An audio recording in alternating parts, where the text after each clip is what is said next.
후서 3, 1절로 3절까지 보게 됩니다. 1절로 3절 지금 다 같이 한 목소리로 읽겠습니다. 우리가 다시 자천하기를 하겠느냐? 우리가 어찌 어떤 사람처럼 천거설을 지겠느냐? 내가 뭐 이거니와 할 필요가 있느냐? 너희가 우리의 마음에 썼고 무사람이 알고 읽는 바라. 너희는 우리로 말미암아 나타난 그리스도의 편지니 이는 목으로 쓴 것이 아니요 오직 살아계신 남의 영으로 한 것이며 또 육위에 쓴 것이 아니 오직 육의 귀에 쓴 것이라. 아멘. 본문 가운데는 대단히 중요한 말씀이 있습니다. 너희는 우리의 편지다. 또 너희는 그리스도의 편지다. 그리스도의 편지, 우리의 편지, 편지라고 하는 그런 말이 두 번 있습니다. 여기서 우리가 생각해야 됩니다. 이것은 조금 옛날에 그 역사적인 유래 혹은 그 맥락을 그 당시에 있었던 풍속을 알고 읽는 것이 또 이해하는 데 도리라고 생각합니다. 그대로만 읽어도 충분히 이해가 됩니다만은 그러나 옛날 풍속을 알면 더 쉽게 이해될 것이다. 옛날에는 지금처럼 전화가 없었어요. 전화도 없고 팩스도 없고 그러니까 어떤 의사를 누구에게 전달한다고 하는 것은 대단히 어려운 일이에요.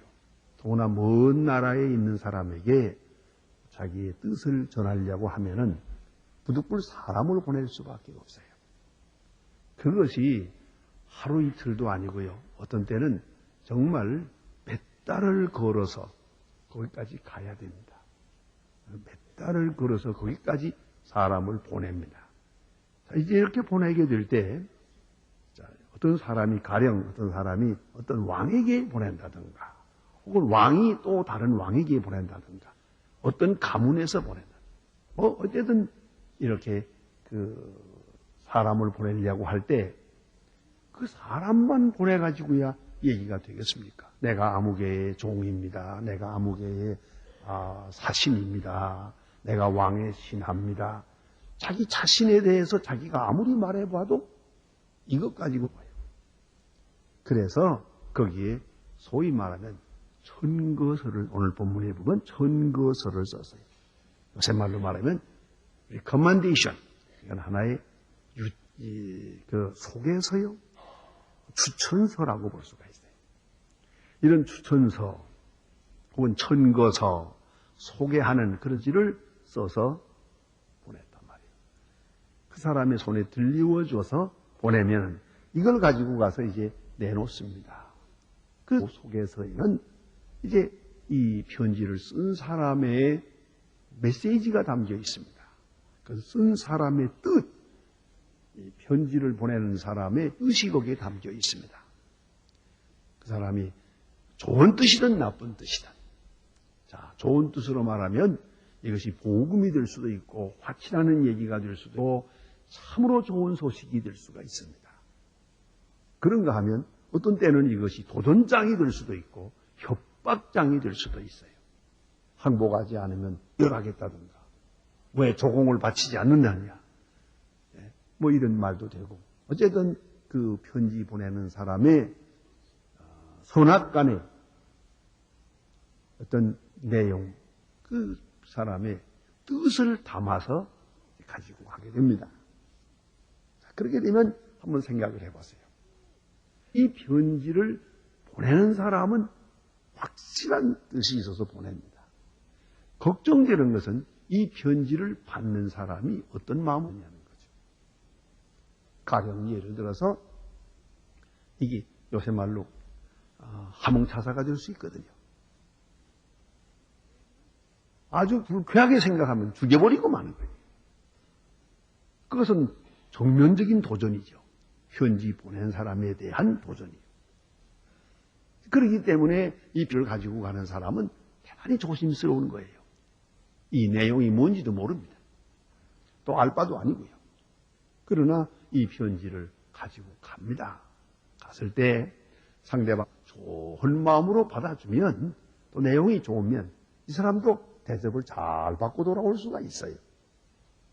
또 돌아와서 인지 쓴 사람, 편지 보낸 사람으로부터 또 상을 받을 수도 있어요. 또 그런가 하면 편지를 보냈는데 그 내용이 아주 도전적이고 또 좋지 않은 경우, 그러면 거기 가서 핍박을 받아서 어쩌면 죽을 수도 있어요. 또 어떤 때는 편지 내용을 잘 못 전달하든 어쨌든 역할을 잘 못할 때 그는 돌아와서 큰 벌을 받을 수도 있어요. 어쨌든 복잡합니다. 그렇지 않습니까? 이것이 옛 편지예요. 편지, 전거서를 가지고 직접 갔다 그 말이에요. 그런데 여기서 문제되는 게 있습니다. 편지라는 것은 편지 쓰는 사람의 뜻을 전하는 것입니다. 이 전하는 사람에게는 아무 책임도 없습니다. 그죠? 편지 전하는 쓴 사람의 내용을, 그 뜻을 편지 받는 사람에게, 순자에게 전하는 것으로 본 그 의무는 다합니다만은, 어떻습니까, 여러분? 꼭 그렇지만 않잖아요? 좋은 편지를 받으면 편지 배달부도 예뻐요. 그렇잖아요. 사랑하는 편지를 보내주고 그러면 너무 예쁘나요? 그래서 우리가 배달부에 대해서 크리스마스 때 되면 배달부에게 선물을 주잖아요. 또 그래야 당연한 거예요. 좋은 편지를 늘 받는 사람은 배달부가 그렇게 예쁠 수가 없어요. 고맙고. 그런가 하면 계속 못된 편지만 만약 가지고 온다고 합시다. 그럼 배달부는 사실 억울하지. 그러나 그 배달부가 예쁘지 않아요. 반갑지도 않고요. 배달부가 나타나는 것이 아주 또 가슴이 덜컹해요. 또 무슨 못된 편지를 가지고 왔나. 무슨 소식 가져왔나. 그럴 거 아니겠어요? 이것이 바로 당시에 있었던, 오늘도 그런 것을 우리가 느낄 수가 있어요. 어쨌든 편지라는 것은 편지 쓰는 뜻을 전하는 것인데, 편지를 전하는 사람에게도 이 편지의 내용에 따라서 환대를 받을 수도 있고 천대받을 수도 있고 핍박받아 죽을 수도 있어요. 이것이 바로 편지 내용이었다 하는 것이고요. 그 다음에 둘째로 생각할 수 있는 게 바로 편지 전하는 사람, 전령이옵시다. 그 사람, 그 인격이 중요한 것이에요. 그래서 이 편지를 가지고 간 사람이 어떤 사람이냐, 어떤 인성 그들에게 나타나느냐가 중요해요. 그도 그럴 것은 옛날에 이 편지가 우리처럼 이렇게 종이에다가 이 내용을 많이 써서 보내는 그런 때가 아니거든요. 대로 이런 파피루스에다 쓰는 때도 있고, 가죽에다 쓰는 때도 있고, 나무판에도 있고, 근데 돌판에다 써요. 몇 자 써서 보내는 거예요. 그러니까 편지 내용도 중요하지만은 편지를 가지고 오는 사람의 양이 더 중요한 사실. 그 사람의 모습이 더 중요해요. 그것이 당시의 내용이었다 그 말입니다. 그래서 편지도 중요하지만은 편지를 가지고 온 사람의 인격, 그 언행, 품격, 이것이 곧 편지가 될 수가 있어요. 어떤 때는 편지가 없을 수도 있어요. 편지는 오직 이것뿐이요. 이 사람이 내 신임하는, 내가 믿고 의진, 내 신합니다. 이 사람은 틀림없이 내가 믿는 사람입니다. 이 사람의 말은 다 내 말이나 마찬가지입니다. 이렇게 수천서만 써놓고 그만이. 이 사람이 가서 어떻게 하느냐는 그게 문제라고요. 성경에 보면 참 수소도 번지수도 없는 편지 한 장이 있어요. 그것이 뭐냐면 아브라함의 집에 있었던 종이에요. 아브라함이 이 사람을 하란으로 보내는데 내 며느리감 좀 구해와라 그래요. 이거 생각해 보세요. 이게 편지요. 아무 종이장도 없고 소개장도 없어요. 가서 얘기하는, 내가 아브라함의 종입니다 하고 가서 인사를 하고 며느리감 구해와라 그래요. 이런 일이 돼 있어요. 아주 좋은 사람이었어요. 종인데도 불구하고 계속 기도하면서 가요. 기도하면서 주님의 응답을 들으면서 가요. 그러다가 리브가를 만나지 않습니까? 얼마나 인상이 좋았던지, 종인데 말이야. 노예인데 얼마나 마음에 들었던지 리브가가 뭐라 그래요? 이것이 하나님께로 말미암았으니 가부를 없노라. 나 따라가겠습니다. 신랑 얼굴도 못 봤어요.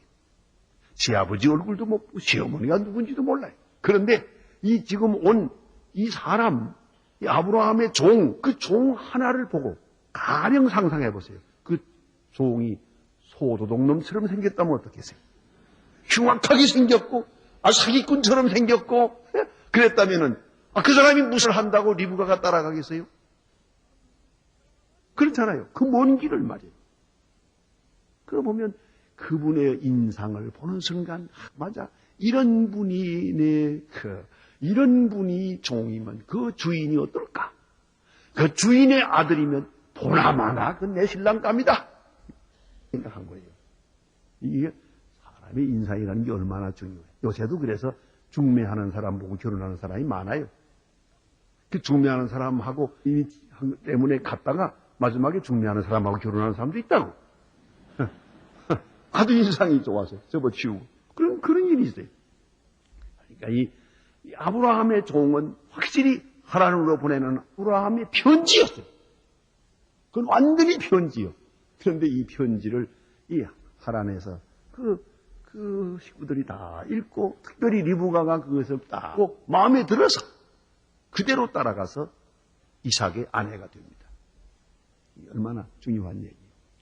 그러니까 심부름 하나 하는 사람이 어떤 사람이 어떤 품격의 사람이어야 하겠다 하는 것을 충분히 알 수 있지 않습니까? 그러면 그 글로 쓴 편지보다 더 중요한 것은 인격이에요. 인격 자체가 편지다 그 말이에요. 이제 여기서 생각할 것은 예수님께서 말씀하셨다. 너희는 내 증인이 되리라. 증인이라. 예수의 제자. 이거 다 어떤 의미에서 예수의 편지요. 또 실제적으로 말하면 그렇습니다. 예수님은 3년밖에 일하지 않았어요. 3년밖에 일한 거. 그거 일하는 것을 또 이 기록상으로만 연구는 마가복음을 중심해서 전문으로 쫙 연구해 본 사람의 말에 의하면 90일 동안 일한 것밖에 안 된대요. 짧은 시간 잠깐 일하고 나갔었어요. 그러나 그동안에 제자들의 마음속에 편지를 써놨어요. 결국은 제자들이 순종으로 역사하면서 교회를 세우지 않습니까? 그 제자들의 기록을 통하여, 제자들의 생활을 통하여, 제자들의 증거된 바를 우리가 예수를 알고 예수를 믿게 되는 것이에요. 그러니까 예수님은 참 제자들의 마음속에 그 인격에다가 좋은 편지를 써놓았어요. 그 편지를 우리가 읽고 구원받게 되는 것이에요. 그래서 그대로 예를 들어 말하면 사도행전 4장 13절에 보면 초대교회에서 베드로와 요한이 아주 간 줄 알았는데 보니까 기탄 없이 말하는 거예요. 기탄 없다는 것은 능란하다는 말도 되지만 용기가 있는 거예요. 저 뒤에서들이 죽이려고 하는데 십자가에 못 박은 사람들이 누구를 안 죽이겠어요? 죽이려고 살기등등한데도 불구하고 베드로와 요한이 하는 가운데서 담대하게 거침없이 복음을 전하고 있는 거예요. 이걸 보고 사람들이 깜짝 놀라요. 그 편지를 읽고 깜짝 놀란 거예요. 이거 그들이 하는 말이 이 사람들이 예수님과 함께 있던 사람들이다. 갈릴리 사람들이고 예수님과 함께 있던 사람들이다. 예수님과 함께 있으면서 배우고 듣고 배우고 보고 그래서 이런 사람이 됐다. 그러니까 그들을 통하여 예수를 알게 된 것이죠. 예수의 뜻을 알게 되고 예수의 마음을 알게 되고 예수의 그 메시지를 읽게 되었다는 말씀입니다. 제자들은 철저하게 예수의 편지다. 이렇게 말할 수가 있게 되겠습니다. 이 배경을 좀 보면 더 재미있습니다. 사도 바울이 이렇게 편지를 쓰고 있는데 아마도 이 편지 너의 천거서를 너희에게 붙이거나 혹 너희에게 맡기거나 할 필요가 있느냐 천거서 하고 쓸 때 아마 마음에 뜨끔한 게 하나 있었을 거예요. 그 옛날 사도행전 9장에 보면은 사도 바울이 예루살렘 공회에 공문을 가지고, 이게 바로 천거서예요. 천거서를 가지고 다메섹으로 가던 사람 아닙니까? 공회에서 이 사람은 우리가 파송한 사람이요, 그 증명서 그것뿐이요. 이 천거를 가지고 그는 다메섹에 가서 예수 믿는 사람을 모조리 체포해다가 예루살렘으로 끌고 와서 죽이려고 했던 사람이거든요. 그러니까 그것서 공문하면은 자기가 먼저 경험한 사람이에요. 그런 것을 느낄 수가 있어요. 자기가 먼저 그랬던 사람이에요. 그 천거서 때문에 자기가 다메섹으로 갔고 거기서 예수를 만나고 예수의 제자가 된 사람 아닙니까? 그러니까 그 천거서나 문이라고 하는 것이 무엇을 의미하는가 하는 것을 오늘 본문에서 잘 말해줍니다. 먼저 생각할 것은 오늘 본문에 세 가지 요점이 있어요. 하나는 너희는 우리의 편지다. 두 번째는 너희는 그리스도의 편지다. 세 번째는 이 편지는 돌비에 쓴 게 아니라 성로 육비에 써놓은 것이다. 마음의 비석에다 써놓은 것이다. 이렇게 말씀하고 있습니다. 이 세 가지가 이 본문의 요점인데, 먼저 보시죠. 바울은 너희는 우리의 편지다라고 말합니다. 다시 말하면 고린도 교회가 바울의 편지.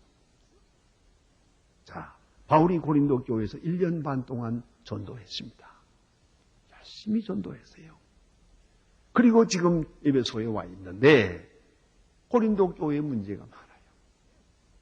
바울은 괴로워요. 이게 가르치는 사람의 괴로움이에요. 내가 뭘 가르쳤나? 내가 무슨 본을 잘못 보였나? 안 그렇습니까? 이건 목회학에 나오는 얘기인데 목사님들에게 드리는 말씀입니다. 그러나 여러분께 한 말씀 드립니다. 목사가 어느 교회 가서 목회를 하는데 3년을 목회한 다음에 그 3년 이상 지난 다음에 그 안에서 되어지는 모든 일은 목사가 책임져야 돼요. 심지어는 부부간에 부부싸움을 해도 목사 책임이라 해요. 그래서 설교를 어떻게 부부싸움하게 만들었냐. 그렇잖아요. 안 그래요? 설교 제대로 했으면 그 부부싸움 안 하게 돼 있는 거예요. 그게 할 수가 없게 돼 있는 거예요. 안 그렇습니까? 그러니까 가정에서 뭐든 다 그래요. 심지어는 이 교인들 가운데서 사업에 시는 일도요. 알고 보면 목사 책임이라고요. 왜? 욕심 부리지 말라고 제대로 못 가르쳤으니까 욕심 부리다가 당한 거 아니에요. 뭔가 지금 잘못 가르친 거예요. 그래서 목사는 회개거리가 막 끝없어요. 그 모든 소식을 들을 때 내가 잘못했다. 내가 이거 잘못 가르쳤다. 그래요. 그걸 알아야 돼요. 어떤 사람이 만약 죽는다고 합시다. 죽어가는데 불구하고 그 사람이 죽을 준비가 안 돼 있어요. 그건 절대 목사가 잘못한 거죠. 어떻게 설교를 했기에 이 사람이 죽을까 아직도 안 됐어요. 안 그래요? 그래서 저는 아주 참 좋은 분, 세상 떠나는 거 보면 너무 좋아요. 지금 우리 교회에 계시던 김창기 장로님, 그 돌아가시기 직전에 지금 제가 밤에 저는 한번 가봐야겠다 생각하면서도 못 가다가 밤 10시가 넘어가지고 한양대학 부속병원 거기에 갔어요. 갔더니 그 돌아가시게 됐다고 하는 분이 침대에 앉아서 꿇어 앉아서 손을 모으고 성경을 앞에 놓고 기도하고 있어요. 마침 그때 아무도 없어요. 그래서 그 자리에 딱 앉아서 무슨 기도하십니까? 회개합니다. 그래, 무슨 죄로 회개했습니까? 그런데 제가 회개를 못하겠어요. 왜요? 하려고 아무 때 그런 잘못했습니다. 생각나는 대로 회개하려고 하면은 귀의 음성이 딱 들려오는데 그때도 내가 너를 참아주지 않아. 내가 너를 사랑하지 않았냐.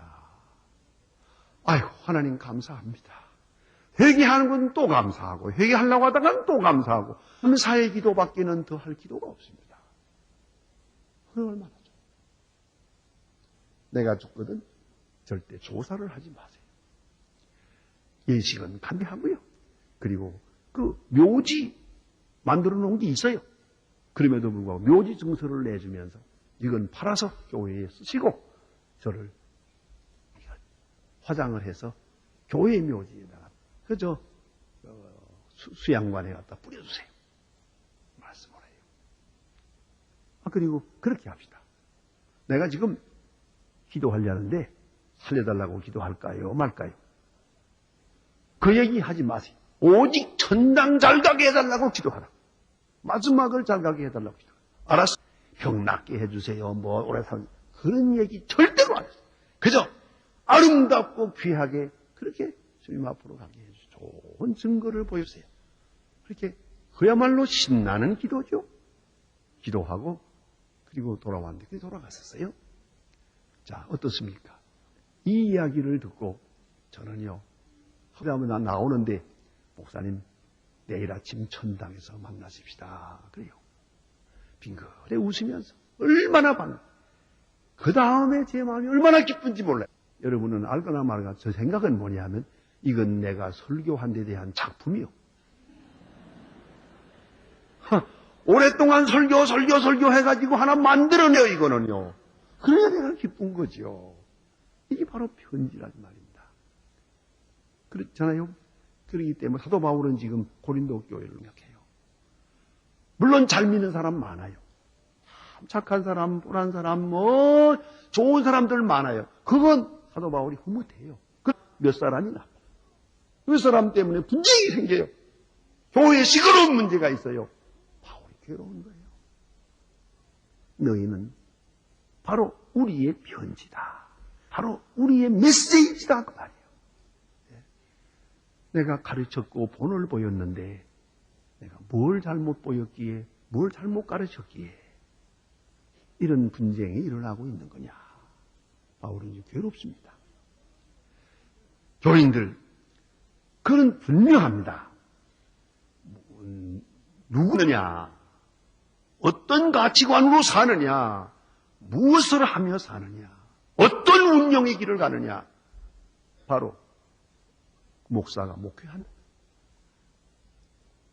대로 가는 거예요. 그걸 알아야 돼요.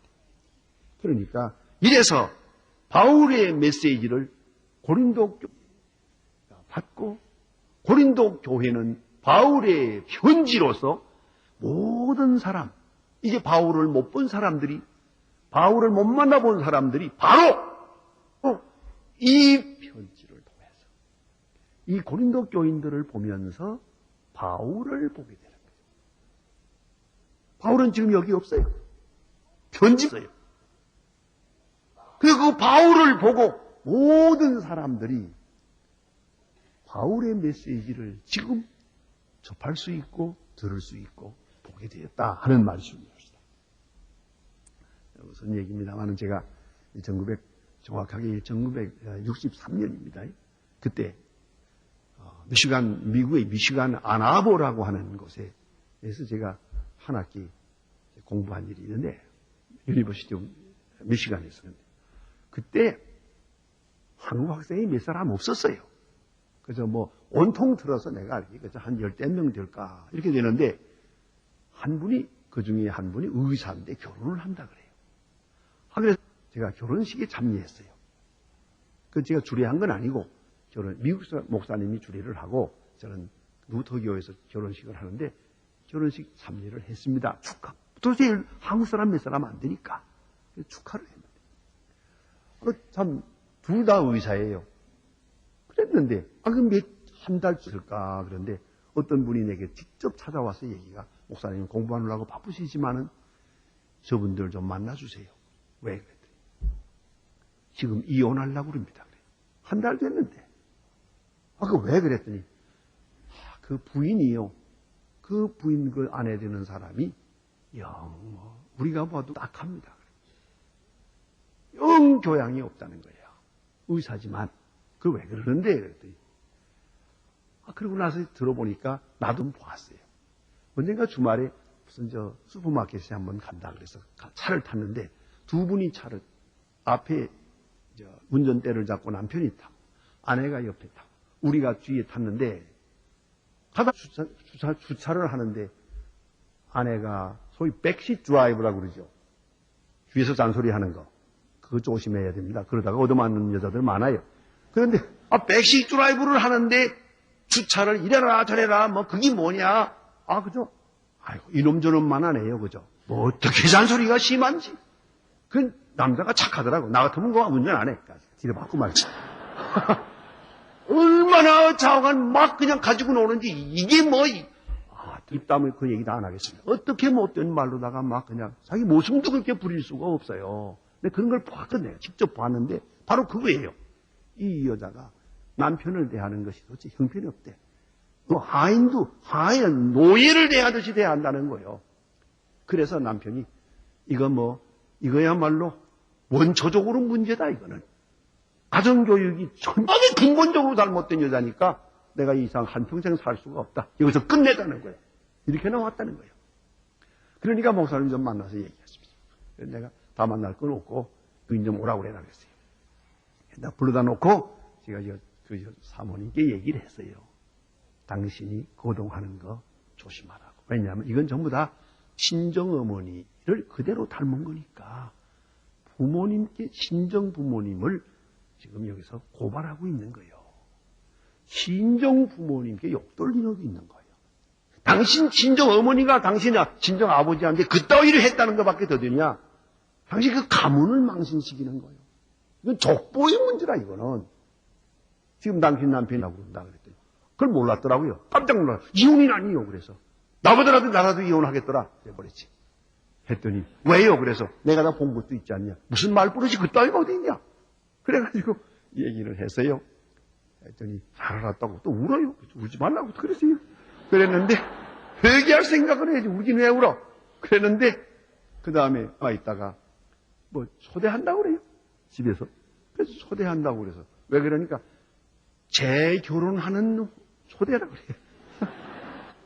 그래서 집에 초대받았어요.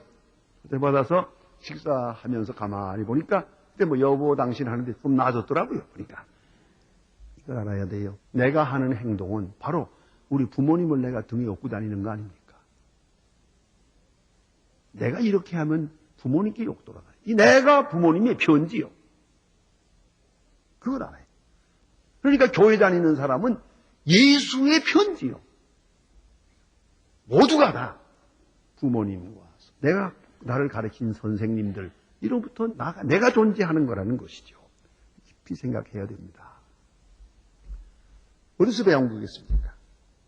어떤 어머니가 어린애가 강아지를 데리고 놀더래요. 그런 걸 자기 아이가 강아지 데리고 노는 걸 가만히 보니까 얼마나 포악한지 모르겠어요. 강아지 보고 하는 말이 너 죽여? 너 밥 안 줘? 쫓아내? 그러고 노는 거야. 노름이 강아지하고 놀면서. 그래서 엄마 아버지 가만히 생각해 보니까 그게 지금 누가 한 말이요? 내가 그렇게 말했거든요. 그 엄마가 그 아이를 붙들고 회개했다 통회를 했단 말이에요. 그래서 그다음부터는 강아지 보고 인지 잡수세요. 들어오시죠. 나가시죠. 이러니까 아이들이 바꿔지더라는 거예요. 아이들은 부모의 편지예요. 나무랄 거 없어요. 거울을 보세요. 제 얼굴이지 남의 얼굴이 아닙니다. 그게.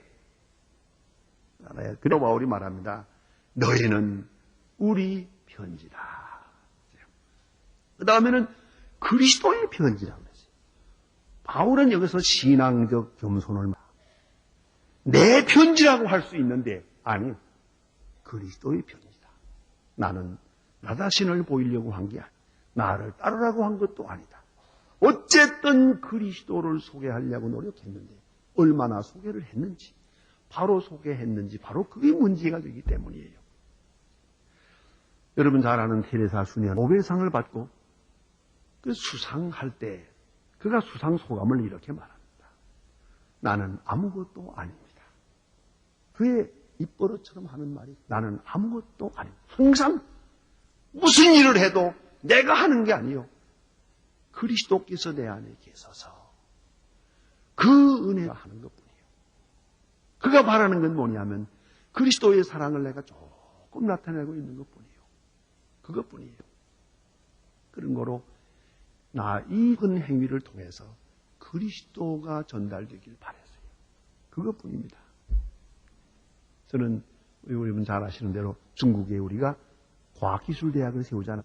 거기에 40여 명 되는 교수들이 있습니다. 제가 그 학교 세울 때 제일 걱정이었던 것은 학교를 세우고 여기서 교수가 가겠는데 자, 누가 갈라나? 실력 있는 교수가 가서 그 고생을 할 수 있을까? 우리가 500불 드립니다. 500불이 얼마예요? 예? 그래서 제가 이 45만 원 받고 거기서 어떻게 살겠나? 그 고생은 많다는데 누가 가겠나? 교수 모집이 큰 걱정이었어요. 그런데 아주 인류대학에 우리 한국의 국보급의 교수, 국보급이라고 하는 그런 교수들이 거기 갔어요. 가서 그 500불을 받고 고생을 하면서 그것도 또 아이들에게 다 줘요. 돈까지도 줘가면서 가르치는데 그 다음에 제가 가끔 가보니까 그런 얘기를 해요. 학생들이 하는 말이 처음에는 이분들이 왜 왔는지를 몰랐대요. 이 학교를 왜 세웠는지, 왜 이분들이 여기 와서 고생했는지 그게 이해가 안 되는 거예요, 도대체가. 그러나 한 달, 두 달, 1년, 2년 지나가면서 보니까 이분들이 여기 온 이유 오직 하나, 예수 그리스도 때문이라는 걸 알았어요. 그래서 거기서는 찬송도 못 불러요, 성경도 못 가르쳐요, 기도도 못 해요. 그건 공삼이니까. 그럼에도 불구하고 선생님들의 얼굴 보고 그 마음씨 보고 그들이 다 예수를 믿잖아요. 지난번에 졸업한 학생 가운데요, 몇 명이 티베트로 선교사로 갔어요. 생각해 보세요. 왜요? 그리스도의 편지야. 이 교수님들을 통하여 이 선교사로 간 그 선생님들을 통해서 그리스도를 읽은 거예요. 그리스도의 마음, 그리스도의 뜻, 그리스도의 메시지를 읽은 거예요. 아직까지나 이건 그리스도의 편지요. 잊지 말아야 합니다. 그리고 오늘 성경 말씀 말합니다. 이 편지는 살아있는 하나님의 영으로 불비에 쓴 것이 아니라 이것은 육비에 쓴 것이다. 그래서 여러분 이 글로 써서 무슨 맹세를 하고 무슨 문서화합니다마는 사실이야. 말로 한 언약, 말로 한 무슨 약속이 제일 중요한 약속이죠. 그 마음속에 인상을 주는 거니까요. 중국식이 아니라고 하는 곳에 가면은 비원이라는 데가 있습니다. 그것은 하도 중국은 역사가 오래서 거의 2000년 된, 1500년, 1년 된 좋은 비석들이 많아요. 역사적인 비석들이 많이 있는데 그 비석이 놔두면 풍우작용에서 다 이제 없어지니까 그 비석들을 모아다 큰 집을 지어놓고 집 안에다가 비석을 전부 가득 세워놨어요. 이 비원이요. 이 비석을 만들어 놓은 그런 비석을 가득 놓아놓은 게 있는데요. 거기 가면은 그저 사람 간신히 다닐 만큼 길이 있고 온통 비석으로 꽉 찼어요. 그런데 그나마도 또 어떤 비석은요, 그냥 놔두질 않고 다시 또 유리로다가 싸놨어요. 유리로다가 다 싸서 그걸 아주 이렇게 새로다가 나사를 틀어놨어요. 바람 맞지 못하게. 이렇게 했어요. 왜 그러냐? 너무나 귀한 비석이기 때문에. 아무리 비석이라고 하지만 그 비석들은 풍화작용에 의해서 점점 글씨가 희미해져요. 마지막엔 부석되고 말아요. 돌비도 그래요. 소용없는 거예요. 그냥 가끔 보면은 비석들, 비싼 비석들 갖다가 이렇게 몇 천만 원씩 들여서 만듭시다마는 헛겁니다, 그거예요. 무슨 소용이 있는 겁니까? 자, 그런데 특별히 거기에는 이제, 기독교, 네스토리안이라고 하는 경교가 전해졌을 때, 경교 전례에 대한 비석이 있습니다. 아직은 유명한 겁니다. 역사적인 굉장히 중요한 겁니다. 그것을 잘 보존하기 위해서 이렇게 쌓아놓은 것을 볼 수가 있어요. 근데 이 말씀드리는 것은 아무 돌비지만은 돌비에 써는 것도 지워지는 거예요. 그러면 성령으로 마음이 새겨놓은 것, 살아있는 하나님의 영으로 육비, 우리의 마음속에 새겨놓은 그 편지야말로 온전한 편지요. 살아있는 편지요. 이 편지를 통해서 하나님의 역사가 계속 전해지는 것이에요. 그리스도의 마음이 전해지고 그리스도의 뜻이 전해지고 그리스도의 메시지가 전해지고 여러분 자신의 마음속에 새겨진 그 편지로 인해서 여러분이 만나는 사람들이 예수를 만나게 돼요. 그의 음성을 듣기도 해요. 여러분의 얼굴빛을 통하여 그리스도를 보게 돼요. 우리는 그리스도의 편지. 얼마나 큰 의미가 있습니까? 기도하십시다.